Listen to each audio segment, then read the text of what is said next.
ढगफुटी तसंच जोरदार पावसामुळे सरकारी यंत्रणेच्या नाकेनऊ आलेलं असताना दुसरीकडे अशा धाकधुकीच्या वातावरणात 44 नव्या पाहुण्यांनी जगात पाऊल ठेवलंय। हे नवीन पाहुणे सध्या आपल्या आईच्या कुशीत आनंदाने बागडतायत। चालू आठवड्यात राज्यात सर्वत्रच जोरदार पावसानं हजेरी लावली। नाशिक जिल्ह्यात तर मंगळवारी ढगफुटीसारखा पाऊस पडण्याची शक्यता व्यक्त करण्यात आली होती। या संकटांचा सामना करण्यासाठी सगळ्या यंत्रणांना सतर्क राहण्याचं आवाहन मुख्यमंत्र्यांनी केलं होतं। मुख्यमंत्र्यांनी सूचना केल्या म्हटल्यावर जिल्हा प्रशासन म्हणू नका, पोलीस यंत्रणा म्हणू नका, महापालिका म्हणू नका, असे सारेच झाडून कामाला लागले।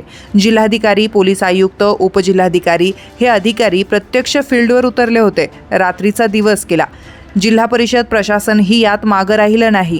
ग्रामीण आणि अतिदुर्गम भागात राहणाऱ्या गर्भवती महिलांना पावसाळ्यात वेळेवर वैद्यकीय मदत मिळणं तसं अवघडच असतं। एव्हाना वैद्यकीय मदत तर खूप लांब, रुग्णवाहिका तरी तात्काळ उपलब्ध होण्याबाबत तशी आशंका असते।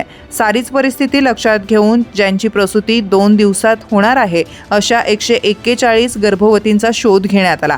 त्यापैकी 59 गर्भवतींना प्राथमिक आरोग्य केंद्रात दाखल करण्यात आलं। 37 गर्भवतींना ग्रामीण तसंच उपजिल्हा रुग्णालयात दाखल करण्यात आलं, तर 45 गर्भवतींना उच्चस्तरीय रुग्णालयात दाखल करण्यात आलं। आतापर्यंत एकूण 141 पैकी 44 गर्भवतींची प्रसूती सुरक्षित झाली आहे। एकीकडे संभाव्य ढगफुटीसारख्या संकटाचा सामना करण्यासाठी सारेच धडपडत असताना अशा वातावरणातच 44 नव्या पाहुण्यांनी जगात पाऊल ठेवलं।